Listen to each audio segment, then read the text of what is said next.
Very good evening to all of you. Today we are just going to explain your second unit from the physics part, that is current electricity.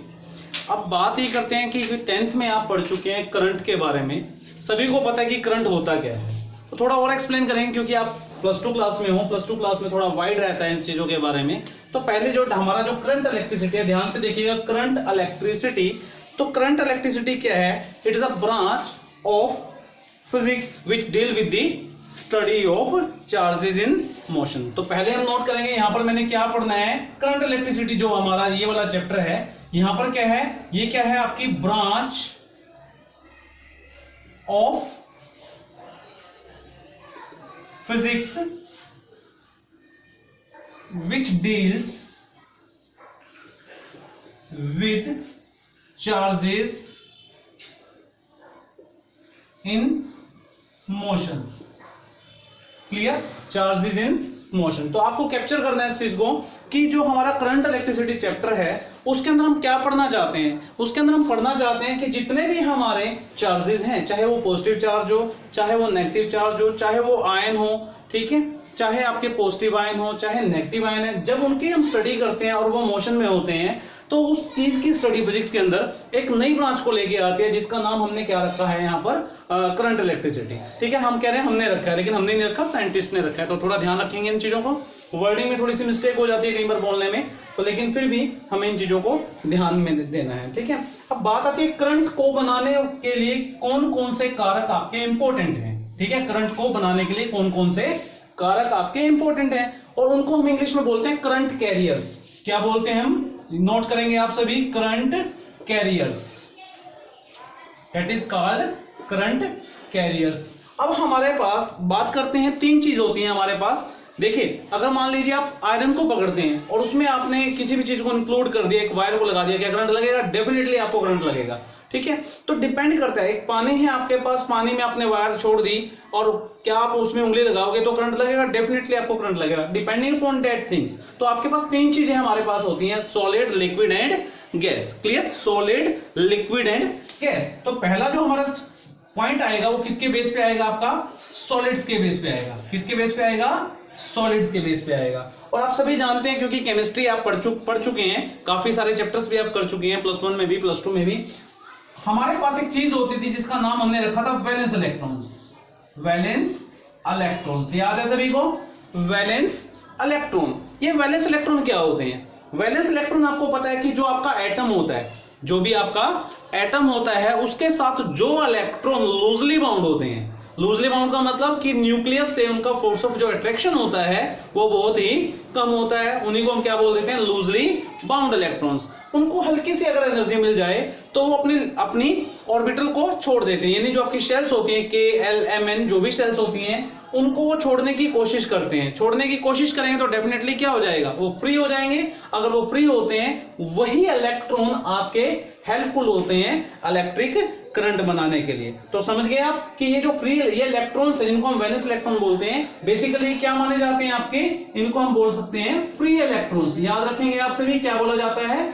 Free electrons, they can move freely in the volume of the conductor. क्या चीज लिखेंगे इसके साथ में? Move freely. थोड़ा सा याद रखेंगे, move freely through out the volume, through out the volume. किसका वॉल्यूम? कंडक्टर का। Through out the volume of the conductor. याद रखेंगे आप? क्लियर हो रही है आपकी बात ये? Now we are discussing about this semiconductor. नाम से ही पता है, सेमीकंडक्टर 2 वर्ड से बने, सेमी एंड कंडक्टर, यानी ऐसी चीज जिसके अंदर 2 प्रॉपर्टी हो, कंडक्टर की भी और इंसुलेटर की भी। तो ऐसे हमारे पास सेमीकंडक्टर कौन कौन से हैं? 2 का नाम हम लिख रहे हैं, silicon and germanium. Clear? Silicon and germanium. ये लास्ट चैप्टर में, यानी आपकी जो लास्ट यूनिट होती है, तो वहां पर आप इनके बारे में पढ़ेंगे कि क्या आपके सेमीकंडक्टर होते हैं। फिलहाल आप याद रखिए जिनकी 2 नेचर हो, conductor as well as insulator. यहां पर कौन कौन से करंट कैरियर होते हैं? तो यहां पर आपके पास पॉजिटिव और नेगेटिव। क्लियर? यानी यहां पर हमारे पास इलेक्ट्रॉन्स होंगे, एक तो होंगे हमारे पास इलेक्ट्रॉन्स और एक होंगे हमारे पास होल्स। होल्स बेसिकली क्या होते हैं? पॉजिटिव चार्ज पार्टिकल होते हैं, पॉजिटिव चार्ज पार्टिकल्स होते हैं। तो ध्यान दीजिएगा, हमारे पास यहां पर इलेक्ट्रॉन होंगे और क्या होंगे आपके पास? पॉजिटिव चार्ज यानी होल होंगे हमारे पास। अब ये होल होता क्या है, थोड़ा सा हम इसकी हल्की सी एक लाइन डिस्कस करेंगे। मान लीजिए इलेक्ट्रॉन जो है आपके पास, ये इलेक्ट्रॉन यहां से, ये इसकी जगह है, यहां से मूव कर चला जाता है, क्लियर। तो यहां पर हमारे पास क्या बन जाएगा, खाली जगह बच जाएगी, और इलेक्ट्रॉन कहां शिफ्ट हो जाएगा, यहां पर शिफ्ट हो जाएगा। इस खाली जगह को हम क्या बोलते हैं, होल। होल के ऊपर क्या चार्ज होता है आपका, पॉजिटिव चार्ज होता है। तो क्लियर, आपको ये भी क्लियर हो गया कि होल्स क्या होते हैं। तो आपके पास सेमीकंडक्टर यानी electron and holes are the current carrier, यानी करंट इसमें कौन बनाता है, इलेक्ट्रॉन्स और होल्स बनाते हैं। अब बात आती है, सेमीकंडक्टर भी आपने पढ़ लिया, क्लियर।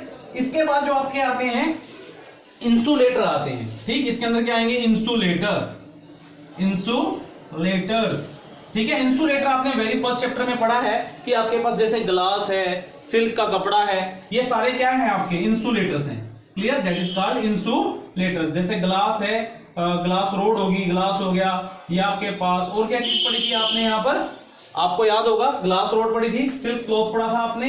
ये सारे क्या हैं आपके, ये इंसुलेटर हैं। और इंसुलेटर के अंदर इलेक्ट्रॉन टाइटली बाउंड होते हैं, समझ रहे हो, इलेक्ट्रॉन टाइटली बाउंड होते हैं विद द न्यूक्लियस। तो उस केस में आपके पास कोई भी फ्री इलेक्ट्रॉन नहीं होगा। इसका मतलब हम यहां पर क्या लिखेंगे, no free electron, no free electrons. क्यों नहीं होंगे, रीजन भी पता होना चाहिए। मैंने आपको बोल दिया कि टाइटली बाउंड होते हैं with the nucleus, is it. ये चीज आपको क्लियर होनी चाहिए। अब हमारे पास जो सेकंड ऑप्शन आता है, तो फर्स्ट पार्ट था हमारा जिसके अंदर हमने सॉलिड पढ़ा, ठीक है, सेमीकंडक्टर पढ़ा और साथ में इंसुलेटर पढ़े। सेकंड जो ऑप्शन आता है हमारे पास वो आता है लिक्विड। लिक्विड पढ़ लिया आपने, लिक्विड। अब लिक्विड्स के अंदर की बात करते हैं। आपने देखा होगा बैटरी हमारे घरों में होती है, और बैटरी के अंदर क्या होते हैं, एक पानी सा भरा होता है जिसको हम क्या बोलते हैं, इलेक्ट्रोलाइटिक सॉल्यूशन। पता ना इस चीज को कि हम क्या बोलते हैं, उसको इलेक्ट्रोलाइटिक सॉल्यूशन। तो देखिए आप बैटरी के अंदर भी अगर हम ध्यान से देखें, दो टर्मिनल को जब हम अटैच करते हैं तो स्पार्क प्रोड्यूस होता है। स्पार्क प्रोड्यूस होने का मतलब हम क्या कहते हैं, वहां पर क्या करंट है, वहां पर डेफिनेटली वहां पर क्या है, करंट है, यानी फ्लो ऑफ इलेक्ट्रॉन तो वहां पर भी होता है। तो बेसिकली अगर हम आपके लिक्विड की बात करें तो वहां पर कौन से करंट कैरियर होते हैं। तो अगर आप ध्यान से देखिएगा, अगर मान लीजिए हमारे पास लिक्विड है NaCl, तो इसके अंदर क्या बन जाएंगे आपके Na प्लस और Cl minus, clear. Na plus and Cl negative बन जाएगा। और ये क्या होता है आपका कैटायन, और ये क्या होता है आपका एनायन। तो ये यहाँ पर पॉजिटिव चार्ज पार्टिकल है, और ये क्या आपका नेगेटिव चार्ज पार्टिकल है, लेकिन एक स्पेशल नेम दे दिया गया है लिक्विड में, कैटायन एंड एनायन। यही आपके हेल्पफुल होते हैं किसके लिए, current in the electrolytic solution, और यह हम नॉर्मली बोल देंगे किसमें, लिक्विड में। क्लियर है ये चीज, क्लियर हो रही है ना ये चीज आपको। अब थर्ड जो पॉइंट आता है आपका, थर्ड पॉइंट आता है आपका गैस, ठीक। थर्ड पॉइंट के बारे में भी नोट करते हैं, कौन से करंट कैरियर होते हैं, गैस।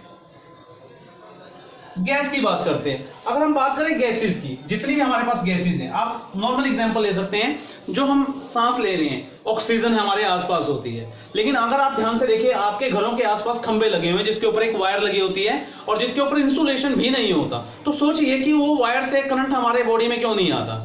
इट मींस बीच में क्या है आपका मीडियम, गैस है, यानी ऑक्सीजन हमारे पास यहाँ पर अवेलेबल है। इसका मतलब गैस होने के बावजूद भी हमें करंट नहीं लगता। तो गैसेस जो गैस है बेसिकली क्या होती हैं, वो इंसुलेटर होती हैं। तो क्या लिखेंगे, एक पॉइंट लिख देंगे हम, basically eight normal condition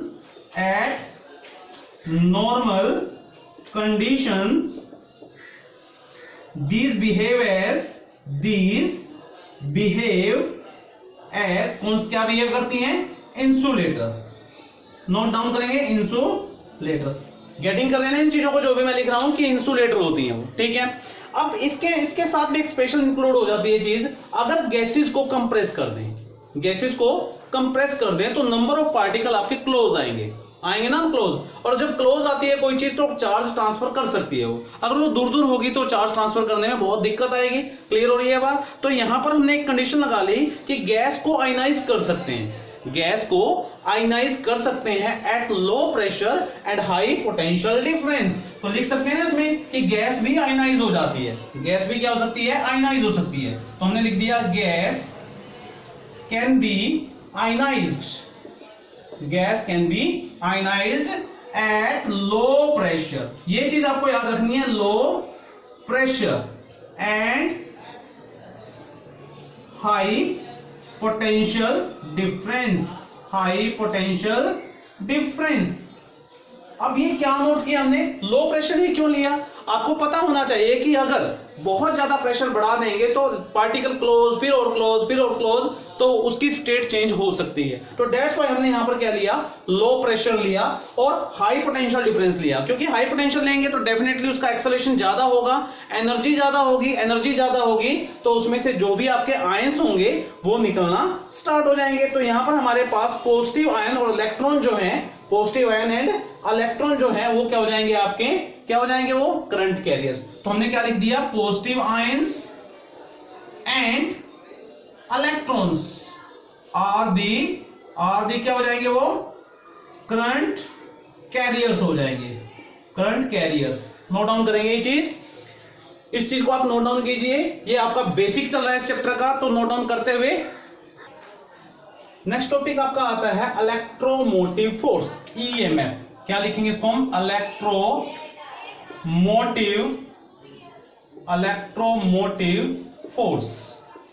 basically है क्या ये, क्या ये कोई फोर्स है? तो बेसिकली ये फोर्स नहीं है, इसके बारे में डिस्कस करते हैं। इलेक्ट्रोमोटिव फोर्स, तो इसको रिप्रेजेंट करते हैं हम, इट इज डिफाइन करते हैं, it is defined as the maximum, ध्यान दीजिएगा क्या लिखा हूं, मैक्सिमम, ठीक है। It is defined as the maximum potential difference, it is defined as the maximum potential difference between the two electrode, ध्यान दीजिएगा क्या लिखा मैंने, between the two electrodes of cell, comma डाला मैंने आगे, cell when no current is drawn, no current is drawn from cell। मतलब क्या कि सेल से कोई करंट ले ही नहीं रहे, यानी सेल के साथ हमने कोई बल्ब नहीं लगाया, कोई रेजिस्टेंस नहीं लगाई, कोई फैन नहीं लगाया, ऐसा कुछ आप कह सकते हैं कि no current is drawn from the cell. अगर ऐसा होगा तो उसके अंदर क्या है, सर्किट कैसा है, ओपन। तो लिख सकते हैं दैट इज लिख के हम क्या लिखेंगे, सर्किट इज ओपन। क्लियर। अब होगा क्या, ये हमारे पास सेल है, ये जो नेगेटिव टर्मिनल है ये कैसा है आपका, पॉजिटिव टर्मिनल, ये लोअर पोटेंशियल है, इसको क्या बोलते हैं, this is at lower potential, और ये क्या है आपका हायर पोटेंशियल है। नोट डाउन करेंगे, ये लोअर पोटेंशियल है, इसको हमने लिख दिया लोअर पोटेंशियल, और ये क्या है हमारा हायर पोटेंशियल। अब होता क्या है कि जब हम सर्किट के साथ इस बैटरी को जोड़ते हैं तो बैटरी क्या करती है, बैटरी वर्क डन करती है। बैटरी का काम क्या है, बेसिकली मान लीजिए ये एक मेटल है, इस मेटल को हमने किससे जोड़ दिया, मेटल का मतलब कोई वायर ले ली, और मान लीजिए यहां पर हमने सेल लगा दिया या फिर बैटरी लगा दिया, आप कुछ भी मान सकते हैं।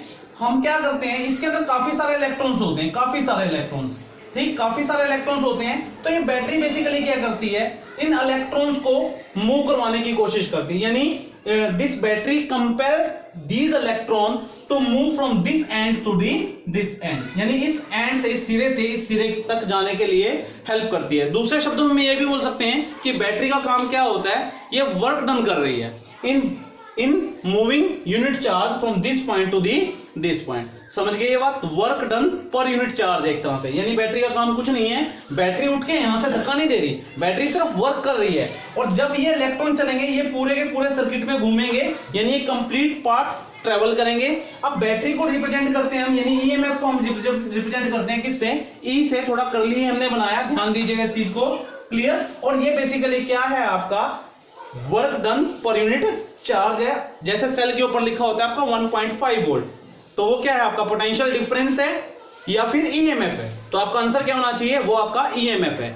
ये पोटेंशियल डिफरेंस कब होगा, मान लीजिए उसके साथ एक बल्ब लगाया, मैं यहां पर डायग्राम बना रहा हूं, सपोज हमारे पास ये रेजिस्टेंस है, ठीक, और ये हमारे पास सेल है, और यहां पर हमने क्या लगा दिया, एक वोल्ट मीटर लगा दिया, क्लियर। इस एंड पे, यानी ये एंड और ये दो एंड, इन दोनों एंड पे जब हमारी वोल्टेज इसके अंदर आएगी, वो वोल्टेज हमारी क्या है, पोटेंशियल डिफरेंस है। लेकिन इस सेल के ऊपर जो लिखा हुआ है आपका, जब हमारा सेल ओपन था, उसके साथ कोई भी कनेक्टिंग वायर नहीं लगाई थी, वो क्या बन जाएगा आपका, ईएमएफ बन जाएगा। तो नॉर्मल सी बात है कि जो ईएमएफ है आपका वो ग्रेटर देन वी होगा। अगर मान लो ये ई है और ये वी है, तो ई जो है it should be always greater than V. Clear है ये चीज, इसको नोट डाउन करेंगे और इसकी यूनिट भी लिख लीजिए। यूनिट क्या है, work done per unit charge है, तो जूल डिवाइड बाय कूलाम होगा, जूल डिवाइड बाय कूलाम। वैसे नॉर्मल सी बात है क्योंकि वर्क डन है, ठीक है, इसको नोट डाउन कीजिए।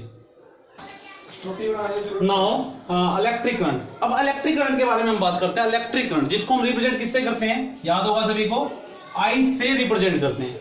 नॉर्मली जो आई होता है हमारा, उसको हम क्या लिखते थे, Q by T, Q by T. या फिर अगर लैंग्वेज की बात करें तो हम क्या कहते थे, it is defined as the rate of change of electric charge in a particular direction. एक वर्ड और यूज कर लिया, इन पर्टिकुलर डायरेक्शन।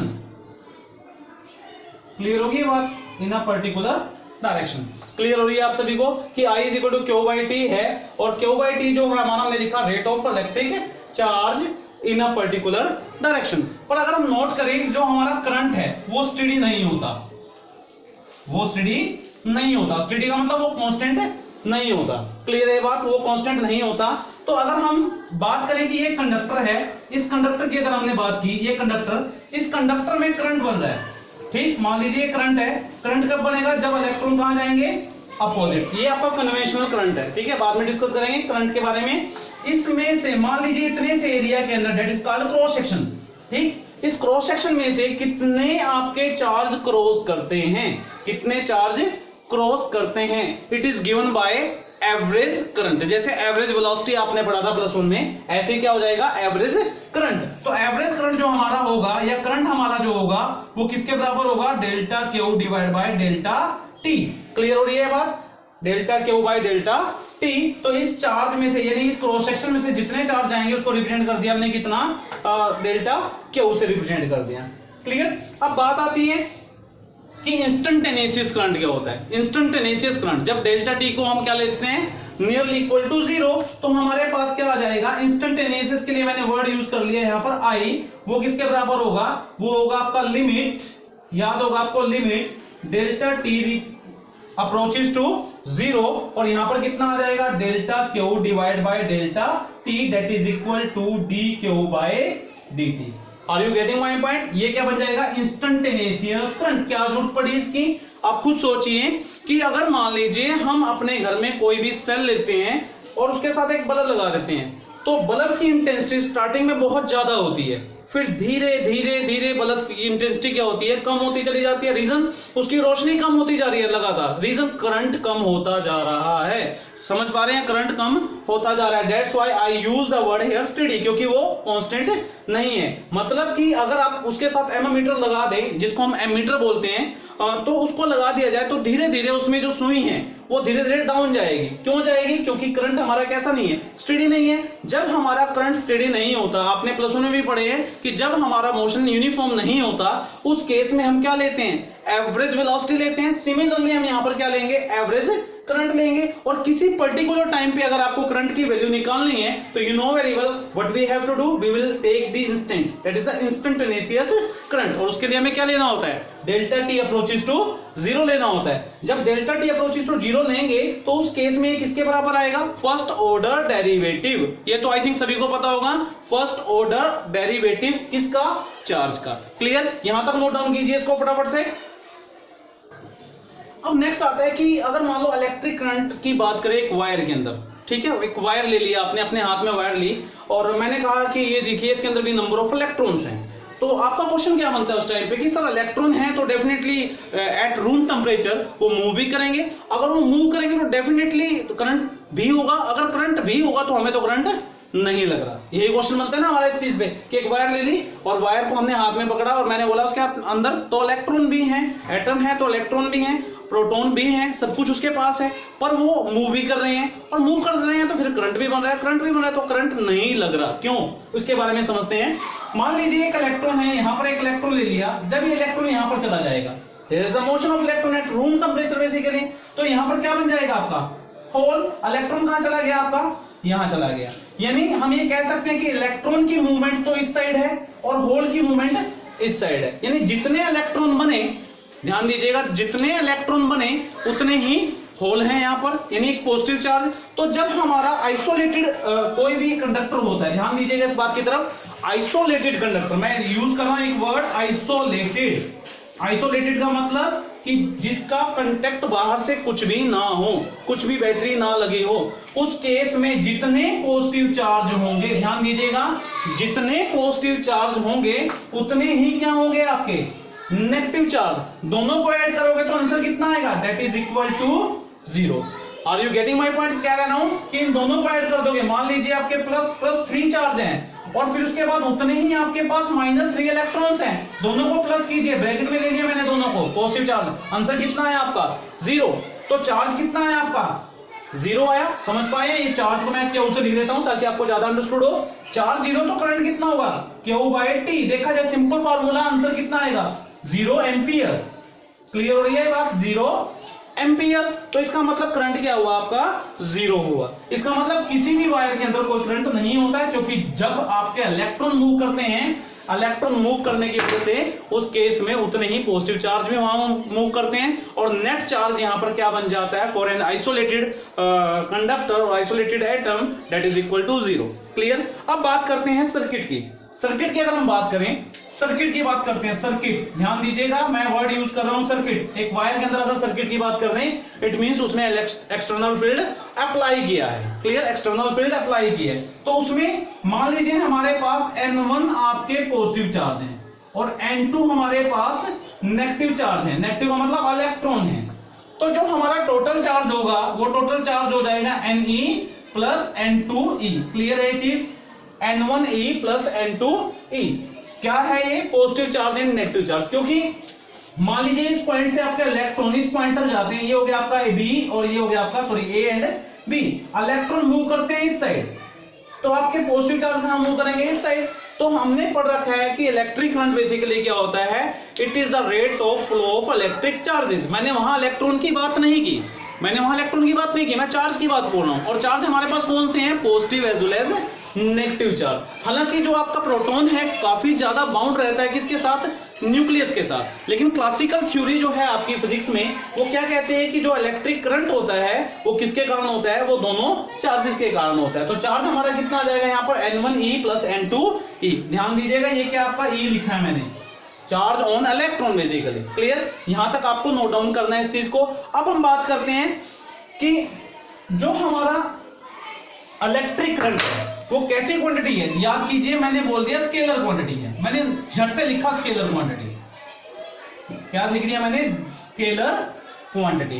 क्यों ऐसा होता है, हालांकि हमने पढ़ा जो करंट है हमारा, जो हमारा क्या है, करंट है, करंट के साथ मैग्नीट्यूड भी है। तो क्या चीज आपके करंट के साथ, मैग्नीट्यूड भी है, और साथ में क्या चीज है, डायरेक्शन भी है। Are you getting my point? क्योंकि current in a particular direction तो लिखते ही हम, तो हमारे पास मैग्नीट्यूड भी है और डायरेक्शन भी है। तो दोनों चीजें होने के बावजूद भी मैं करंट को क्या बोल रहा हूं, स्केलर बोल रहा हूं। समझ पा रहे हैं, स्केलर बोल रहा हूं। क्यों ऐसा होता है, मान लीजिए एक वायर है, इस वायर में करंट जा रहा है आपका 3 एम्पियर। क्लियर, इस वायर को आपने थोड़ा सा ऐसे टेढ़ा कर दिया, ठीक, मान लीजिए ये वायर ले लिया आपने, ये टेढ़ा कर दिया करंट को, ठीक है। अगर हम ध्यान से देखें, हमने करंट को जब हमने टेढ़ा कर दिया और यहां पर हमारे पास एक वायर हमने और लगा दी, तो मान लीजिए यहां पर करंट कितना ले लिया, 2 एम्पियर।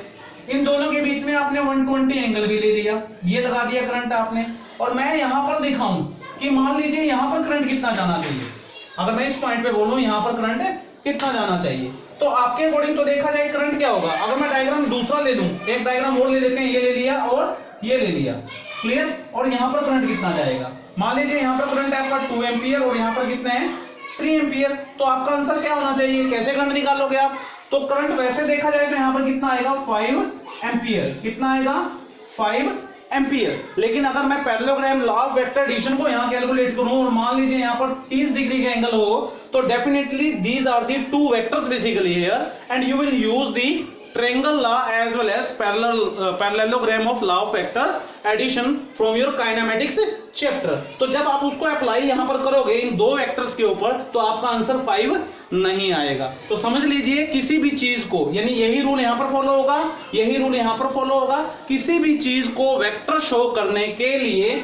आपको केवल और केवल ये नहीं है कि डायरेक्टली आप कर दोगे कि डायरेक्शन और मैग्नीट्यूड है, नो, आपको सर्टेन रूल फॉलो करने पड़ेंगे जिससे वो चीज साबित हो जाए कि वो वेक्टर है कि नहीं। जैसे आपको एसोसिएटिव लॉ है, ठीक है, डिस्ट्रीब्यूटिव लॉ है, आपका लॉ ऑफ पैरेललोग्राम है, ठीक है, triangle law of vector addition है। अगर ये सारे पॉइंट उस चीज को फॉलो करते हैं, सही साबित होते हैं, तब ही वो चीज क्या होगी, वेक्टर होगी। Are you getting my point? अब बात आती है कि मैंने लिख दिया स्केलर, इसलिए स्केलर है ये, ठीक है, इसका केवल मैग्नीट्यूड है। लेकिन अगर हम बात करें हायर क्लासेस के अंदर एक नया वर्ड आता है टेंसर, ठीक, एक नया वर्ड आया टेंसर। ये क्वांटिटी आप बड़ी क्लासेस के अंदर पढ़ेंगे तो आप ध्यान देंगे जब भी आपके पास करंट की बात आती है, अगर वो ऑप्शन दे रखे हैं आपके पास कि वो स्केलर है या वो टेंसर है या वो वेक्टर है या कुछ भी नहीं है, तो सबसे पहले आपको टेंसर क्लिक करना है।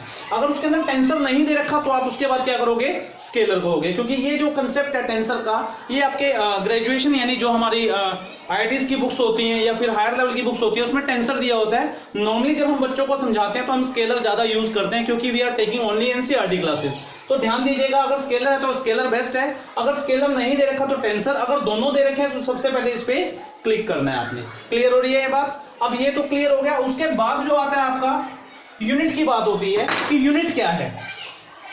I is equal to, normally हमने लिखा Q/T, Q क्या आपका 1 कूलम, और ये क्या ले लिया मैंने, सेकेंड, ठीक। तो इसका किसके बराबर आ जाएगा, 1 एम्पियर के बराबर आ जाएगा।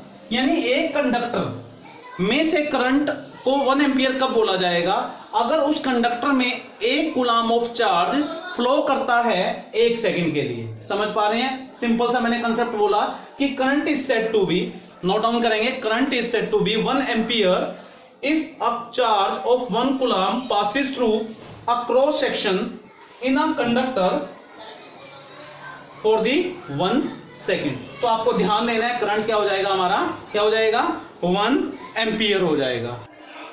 अब बात आती है कि करंट, कौन कौन से करंट होते हैं हमारे, मतलब इस चैप्टर की बात करें तो ध्यान दीजिएगा, मैं सिंपलेस्ट बताता हूं आपको। ये कंडक्टर ले लिया आपने, कंडक्टर का मतलब कई बार बड़े बच्चे कंफ्यूज होते हैं, कंडक्टर होता क्या है, वो चीज जिसमें से करंट इजीली पास होता है। जैसे आपका एक वायर ले लिया आपने, करंट पास होता है ना, तो हमने कंडक्टर मान लिया, उसको मैं बोर्ड पे बनाने के लिए कुछ ऐसा दिखाना पड़ता है, ठीक है, वायर ही एक तरह से। इसके साथ हमने क्या किया, यहाँ पर एक बैटरी सेल लगा दिया, मैंने यहाँ पर एक सेल लगाया, ध्यान दीजिएगा। एक गलती और करते हैं बच्चे, उसको ध्यान दीजिएगा, ये डंडा छोटा, बड़ा डंडा, फिर छोटा, फिर बड़ा, फिर छोटा, फिर बड़ा, फिर छोटा। क्लियर? यहां पर बड़ा कंफ्यूजन होता है कि किसको जोड़े, ऐसे ही बना देते हैं, ये गलत होता है। आपको इस छोटे डंडे को बड़े से, इस छोटे डंडे को बड़े से, अब ये बन जाएगी आपकी बैटरी। क्लियर? ध्यान दीजिएगा, ये बड़े गलतियां करते हैं बच्चे 10th क्लास में, और वही आदत बन जाती है आपकी +1 में, वही आदत बन जाती है +2 में। तो थिंक अबाउट दैट, इस चीज को आपने कभी गलत नहीं करना, ठीक। यहां पर क्या होगा, इसमें ढेर सारे इलेक्ट्रॉन्स होंगे, ढेर सारे एटम होंगे, तो डेफिनेटली ढेर सारे इलेक्ट्रॉन भी होंगे। तो क्या होगा, यहां से जब इलेक्ट्रॉन मूव करेगा इस साइड पे, ड्यू टू दिस सेल, तो क्या होगा, यहां पर जब इलेक्ट्रॉन मूव करेगा तो करंट बनेगा इस साइड। तो क्या मूव किए, अगर मैं बात करूं यहां से यहां, क्या मूव किए आपके, करंट या इलेक्ट्रॉन, आप कहोगे इलेक्ट्रॉन, ठीक। इलेक्ट्रॉन का जो अपोजिट होता है उसको बोलते हैं हम कन्वेंशनल करंट। जो ये I है, ये I क्या आपका, कन्वेंशनल करंट, कन्वेंशनल करंट, याद रखेंगे आप, क्या बोलेंगे इसको, कन्वेंशनल करंट। और जिस दिशा में आपके इलेक्ट्रॉन जाते हैं उसको क्या बोलते हैं हम, इलेक्ट्रॉनिक करंट। क्या बोलते हैं हम उसको, इलेक्ट्रॉनिक करंट, याद रखेंगे सभी, ठीक। तो this is the video, this is the first video of chapter current electricity. Next video का आप वेट करें, ताकि इससे पहले इस जो बेसिक मैंने करवाया आराम से, देखो आपको एकदम से पेस नहीं लेना, एकदम से पेस करते हो तो क्या होता है, हमें लगता है कि फटाफट से आपकी नॉलेज जो है वो फटाफट में ही गुम हो जाती है। आपको बिल्कुल आराम से, बड़े प्यार से, ताकि आपको जो चैप्टर है आपको लगे कि इजी है, ठीक। मैं ये तो नहीं कहूंगा कि आप इतना भी स्पीड कम रखें, क्योंकि चैप्टर बहुत ज्यादा है और थ्योरी भी बहुत ज्यादा है, न्यूमेरिकल्स भी बहुत ज्यादा है, पर हाँ ये जरूर कहूंगा कि आपकी स्पीड इतनी जरूर होनी चाहिए कि आप जो भी पढ़ें उसके अंदर आपकी नॉलेज बेस्ट हो, ठीक। और ज्यादा के चक्कर में ना पढ़ते हुए कम को कीजिए, लेकिन अच्छा कीजिए। Thank you very much.